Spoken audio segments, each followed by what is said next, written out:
Would you believe I'm 55 years old? I've had over 400 romantic encounters. I've only had 2 STDs, and my current relationship is going 9 years strong, getting stronger, and helped me uncover a relationship gem that I think every man needs to stand on like business, you heard me? Otherwise, y'all gonna keep running into the same toxic, emotionally immature, materialistic women who end up draining you emotionally and emasculating you in the process. Did you know that the definition of the word relationship has nothing to do with closeness? I think that when most people say they want a relationship, what they really want is closeness, and it pains my heart to hear the relationship advice that grown men, influential men, is giving to other men. I'm willing to bet you a full-wing dinner that what I'm about to teach you is gonna improve your relationship with women and possibly improve every aspect of your life. Y'all ready to go deep like crustacean cock? First off, let's stop calling it a relationship, because like it or not, you already have an ongoing relationship with everything and everybody. What it should be called is a communication ship, because the quality of your communication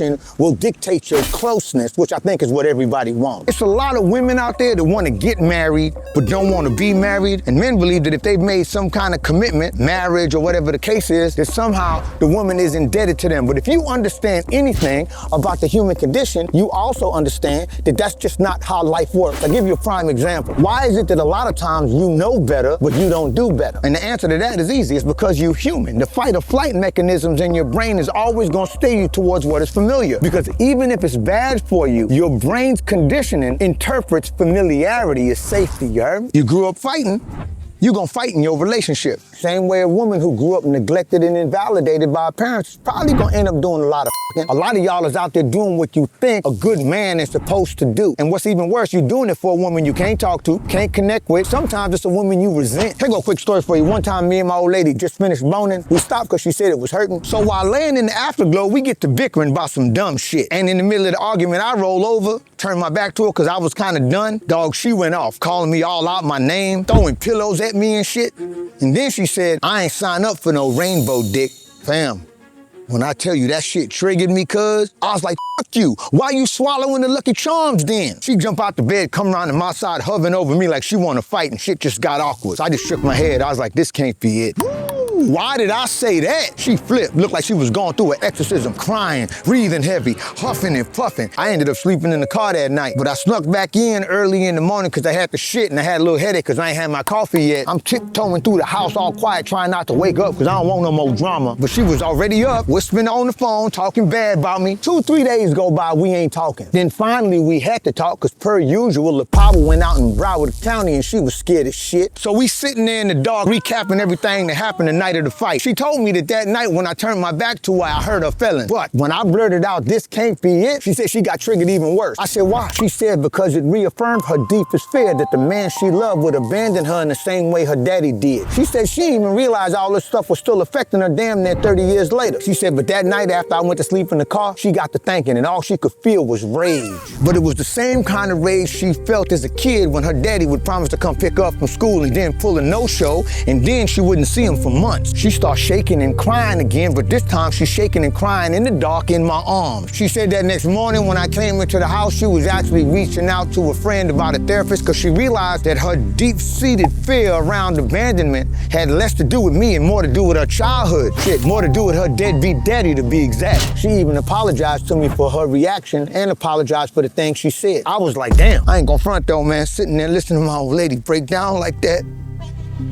You know, I got emotional, you know what I'm saying? That shit softened me up. Don't get it twisted, I'm still gangsta. Told her, man, you know, when I said this can't be it, I didn't really mean it, and I definitely didn't mean it like that. And I let her know I wasn't finna abandon her, you know? Was just saying shit in the heat of the moment, you heard me? Hold up. You know, man, I told her, man, the thing that really set me off that night was when she made that comment about how she ain't signed up for no rainbow dick, you heard me? Because when I was a kid, everybody used to make fun of my dick in the shower after gym class because of the way it curved and its color, make it look like a bow and arrow with vitiligo. It had got to the point to where I just stopped taking showers altogether, and then everybody was calling me stinky dick and shit like that. So when she made that comment about rainbow dick, that shit cut hard like crack rock, you heard me? And I told her sitting in the car that night trying to fall asleep, I realized that though I was fighting with her, I was really fighting with all them asshole kids in my PE class, you heard me? I told her I was gonna get some counseling around that shit, man, because I don't want to spend the rest of my life making her pay for some horrible shit that these other motherfuckers did to me, heard me? This shit get even deeper. My birthday come around, and without me knowing, my lady done went and tracked down the top 3 doctors that could do the penis straightening surgery. She got all the prices, she got all the payment plans, she put it all in this Google sheet for me. And she gifted me the down payment, feel me? Why though? Because that vulnerability that came out and letting her know that I was gonna get counseling, it sparked her feminine energy.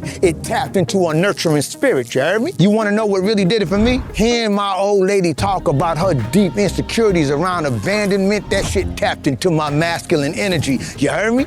Her being insightful enough and capable of communicating that her pain had less to do with me made me feel like I was with an emotionally responsible woman who wouldn't spend a lifetime blaming me for her upsets. Now, I wanted to protect her from that childhood wound. I wanted to encourage her emotional healing. In fact, I ended up getting on the phone with one of her best friends who'd been ghosting her for about 3 months. Here's what I told her. I said, I know you and my old lady be having y'all differences, man, but the one thing you cannot do is ghost her. You gotta at least tell her why you ain't returning her text messages, heard me? I said, so here's what's gonna happen. You and your husband, me and my old lady, we all going to brunch this Sunday. Don't try to back out and act like you got something to do, because I already talked to your husband. I know your calendar's clear. We gonna sit down, eat a meal, and once we realize everything kosher, me and your husband gonna go to a casino right up the block. It was really a strip club. This way you and my old lady can talk, you know, give each other some closure. If you wanna move on, that's cool too, but you gotta talk it out. You can't just abandon my gal like that. Before that talk we had during the power outage, I'd have never thought to do no shit like that. But because my gal could give me historical and psychological context, it connected us on a deeper level. You feel me? That night changed our lives because instead of hiding behind our insecurities, we got out in front of our insecurities, providing what I call historical and psychological context. I know them some big words. You ain't supposed to use them on YouTube, but if you fucking with me, deal with it. We gave each other historical context, meaning she was able to trace the origin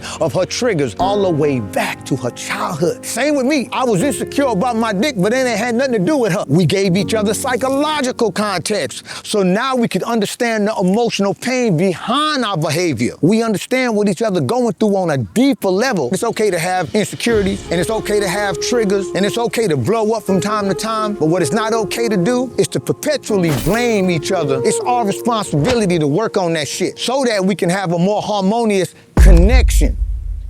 Y'all get that? Y'all want grown man shit? This grown man shit. Now, complimenting each other come natural. Respecting each other's feelings come natural. Wanting to hear what the other person has to say comes natural. It's not a performance. My lady don't be withholding sex, and when she say she in the mood, I respect that, because it's a lot of dick. Now, when we make love, it's healing. It's like she done opened up another 2-3 inches of pussy I ain't even know was there. It's letting the fuck in her soul, you heard me? But most people is so disconnected from their pain, they have no clue of what they are blaming other people for, what they blaming the world for, how they are reacting to their triggers, and how they are pushing potential love away. Look, dog, if you a man who was 40 plus and you want to live a happy life, do not get with a woman who cannot provide you with historical and psychological context for her blow-ups. Otherwise, you will be arrested to her stunted growth, her drama, her toxicity, her lack of accountability for as long as you with her. And if you are a 40 plus man who cannot provide historical and psychological context for your blow-ups, you are not equipped for healthy, mature love and commitment. Now I'm hoping y'all beginning to understand the difference between a relationship